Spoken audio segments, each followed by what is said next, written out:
아멘. 오늘 본문에는요, 세 가지의 각각 독립된 규례들이 등장을 하고 있습니다. 첫 번째는 장자의 권리입니다. 한 남자가 두 명의 아내를 두었는데 한 아내를 사랑하고 다른 아내는 미워하는 상황에서 미움받는 아내가 낳은 아들이 장자인 경우를 전제로 하고 있습니다. 16절을 제가 읽어드리도록 하겠습니다.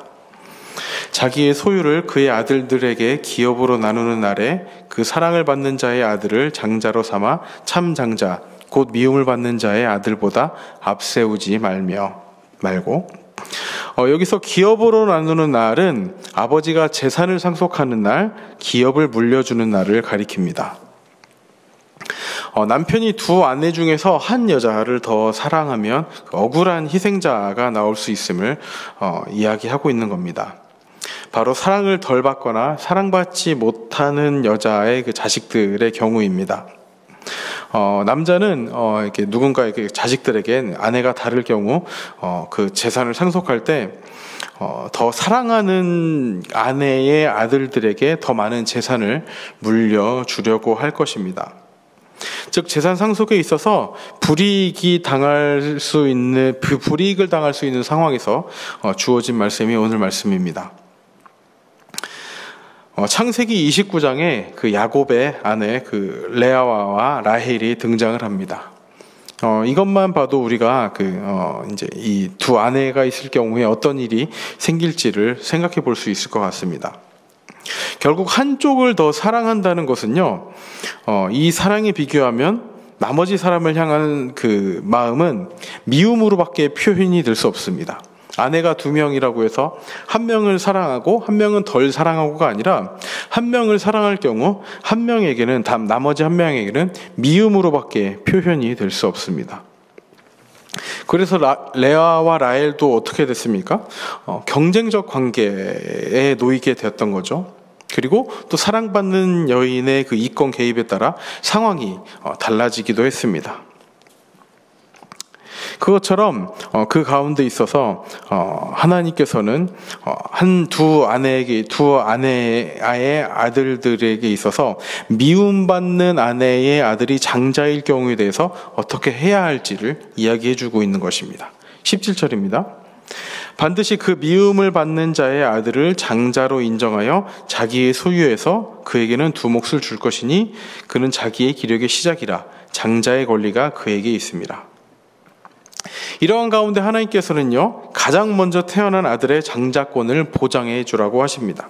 사랑받는 아들이라고 해서 늦게 태어났다고 해서 그 아들에게 장자의 권리를 주는 것이 아니라 태어난 순서에 따라서 장자의 권리를 주라고 이야기하고 있습니다. 사실 고대 근동의 일부 사회에서는요, 장자권이 태어난 순서에 따라 결정이 되지 않았습니다. 아무리 늦게 태어나도 첫 번째 아내의 아들이 장자가 될 수 있었습니다. 또 어떤 지역에서는 태어난 순서에 상관없이 아버지가 마음대로 장자권을 정하기도 했습니다. 이런 고대 근동의 관리에 비춰볼 때 그냥 아버지의 마음대로 장자권을 정하는 것이 그렇게 이상하지는 않을 법하지만 하나님께서는 공의의 관점에서 이 장자권을 주도록 하셨습니다. 즉, 이 율법은 이스라엘 사회에서 공의를 실현하는 규례라고 할 수 있습니다. 즉, 하나님은요, 가장이라고 해서 자신의 감정에 따라 가정의 질서를 임의로 바꾸지 못하도록 한 것입니다. 감정에 따라서 어떤 누군가를 좋아하고 미워하고 그거에 따라서 어떤 결정을 하게 되면 다른 사람을 대할 때 공평하고 공정하게 대할 수 없는 것입니다. 이렇게 장자권에 있어서 아버지의 마음대로 하지 못하도록 한 것이 오늘 본문의 첫 번째 등장하는 규례입니다. 두 번째는요, 불순종하는 아들을 처형하라는 명령입니다. 18절입니다. 사람에게 완악하고 패역한 아들이 있어 그의 아버지의 말이나 그 어머니의 말을 순종하지 아니하고 부모가 징계하여도 순종하지 아니하거든. 악하고 패역한 아들이 부모를 거역하고 하나님의 법을 어길 경우 어떻게 해야 하는가에 대한 율법이 주어집니다. 가장 먼저 부모는 그 아들을 법정에 세웁니다. 그리고 처벌을 받도록 합니다. 그 다음에 그 처벌에 대한 결과가 이렇게 등장을 하고 있습니다. 21절입니다. 그 성읍의 모든 사람들이 그를 돌로 쳐 죽일지니 이같이 내가 너희 중에서 악을 제하라. 그리하면 온 이스라엘이 듣고 두려워하리라. 이 명령은 굉장히 충격적입니다. 아무리 아들이 부모의 말을 거역하고 방탕하게 산다고 해도 그 아들을 죽게 하는 부모는 없기 때문입니다. 그렇지만 언약 공동체인 이스라엘에서 반역한 아들은 단순히 그가 속한 가정의 문제가 아니었습니다. 바로 온 언약 공동체의 문제가 되었습니다. 즉 하나님께서 이렇게 인간의 본성을 거스르는 충격적인 명령을 내리신 것은 이스라엘 공동체가 죄를 철저하게 경계하며 거룩한 공동체가 되기를 원하셨기 때문입니다. 비록 사랑하는 아들일지라도 그 죄의 문제 앞에서는 그 사랑보다 하나님의 거룩하심이 더 우선이 되었던 것입니다. 하나님의 거룩하심과 같이 이스라엘 공동체가 거룩하게 되기를 바라시는 하나님의 마음이 얼마나 간절한지를 알 수가 있습니다. 하나님은 엄한 율법, 정말 말도 안 되지만 이렇게 해서라도 거룩함을 유지함을 보여주려는 이 엄한 율법을 통해서 이스라엘 백성들이 얼마나 죄를 멀리하기를 원하셨는지를 간절히 보여주고 계십니다. 하나님은 어떤 분이십니까? 인류의 죄를 용서하시되 공의를 만족시키시기 위해서 아들을 대속의 제물로 삼으신 분이십니다. 하나님의 우리의 구원을 위해서 아들의 생명을 내어주신 은혜를 생각하면 패역한 아들을 법정에 세워 처벌받게 하라는 하나님의 명령의 근본적인 뜻을 이해할 수 있습니다. 즉 사적인 감정으로 죄를 묵과하거나 넘어가지 말고 어떻게든 하나님의 의를 추구하라는 그런 명령인 것입니다. 개인적인 감정, 설령 가족이라 할지라도 그 사적인 감정, 사랑하는 감정보다 더 앞세워야 할 것은 죄에 대해서 꼭 책임지도록 하는 그것을 가르치라는 것입니다. 세 번째는요, 나무에 달려 죽은 사람의 시체를 밤새 매달아 두지 말라는 명령입니다. 어떤 죄로 인해서 처형된 사람은요, 시체를 나무에 매달아 두었습니다. 근데 이스라엘 사회에서는 일반적으로 죄인을 처형할 경우 돌로 쳐 죽이고 그 위에 돌무더기를 쌓아서 그곳이 곧 무덤이 되게 했습니다. 이것이 일반적이었던 거죠. 그렇지만 극악한 죄인의 경우, 정말로 흉악한 범죄자인 경우에는 처형당한 이후에 시체를 나무에 매달아 두는 경우가 있었습니다.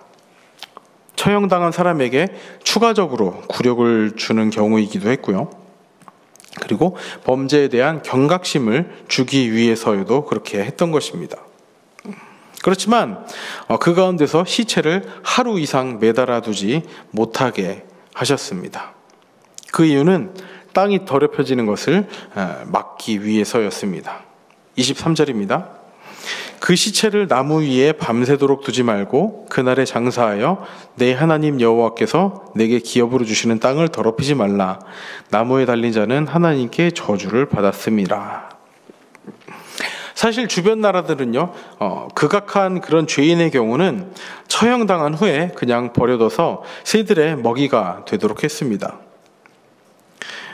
그러나 아무리 극악한 자라고 해도 하나님께서는 그 시체를 밤새도록 두지 말고 그날 장사하도록 하셨습니다. 하나님도 이미 그를 저주하셨으니 그만 묻어주라는 말씀입니다. 어떻게 보면요, 이 율법은요, 악인을 향한 분노에도 넘지 말아야 할 경계를 정해주고 있는 것입니다. 오늘 나눈 세 가지 법도는 율법은 이것입니다. 첫 번째는 장자의 권리에 대한 내용이었습니다.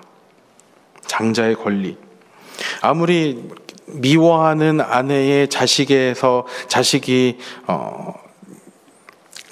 밉다 할지라도 그가 장자일 경우는 그에게 장자의 권리를 주라는 말씀이었습니다. 두 번째는 자식에 대한 율법이었습니다. 자식이 죄를 범할 경우 그 죄에 대해서 책임지도록, 설령 그것이 정말 사랑하는 자식이라 할지라도 부모된 입장에서 그 죄에 대해서 대가를 지불하도록 하라는 말씀이었습니다.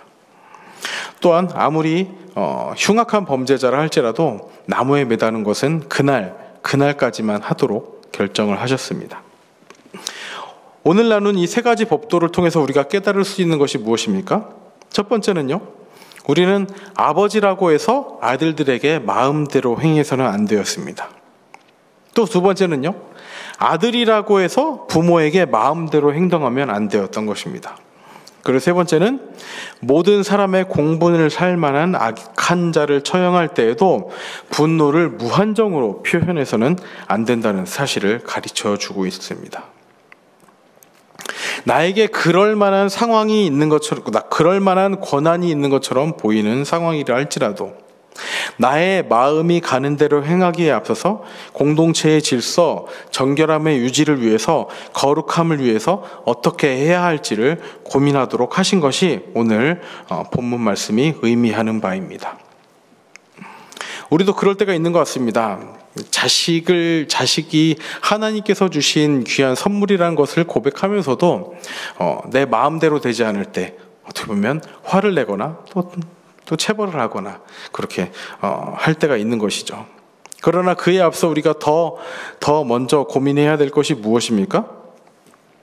어떻게 보면 내 자식을 내 마음대로 할 수 있다는 그 마음에 앞서서 하나님께서 주셨다는 그 귀한 태의 열매라는 마음으로 하나님의 질서를 따라 자식을 대해야 한다는 것입니다. 나에게 그럴 만한 권한이 있는 것처럼 보일지라도 내가 그렇게 해도 된다고 생각하는 그런 상황에서도 하나님께서는 그 가운데서도 한 번 더 고민을 하라는 말씀입니다. 그 기준이 무엇입니까? 하나님의 거룩입니다. 거룩함. 죄에 있어서 단호함을 보이는, 하나님을 향해 나아가 있어서 더 적극성을 보이는 그러한 거룩을 향해 나아가라고 하십니다.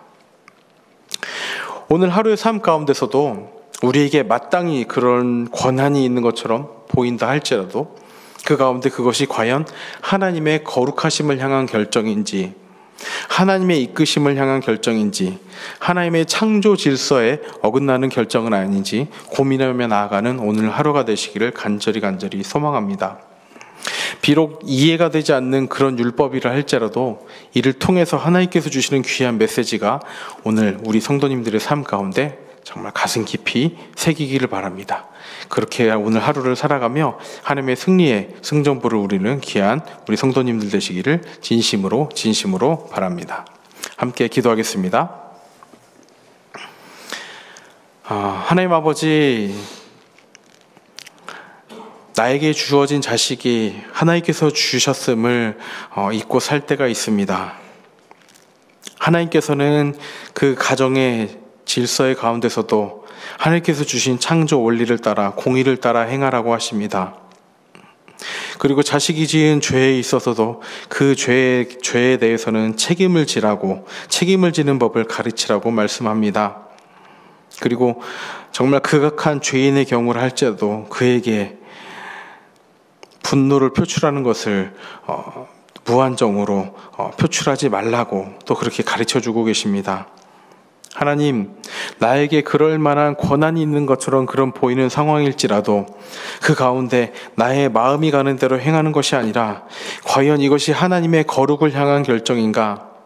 과연 이것이 하나님의 백성으로서 마땅히 해야 할 도리인가를 먼저 고민하며 살아갈 수 있도록 인도하여 주시옵소서. 오늘 하루의 삶 가운데 만나는 사람들, 맞닥뜨리는 상황들 가운데서 하나님의 거룩을 향한 결정을 할 수 있도록 인도하여 주시옵소서.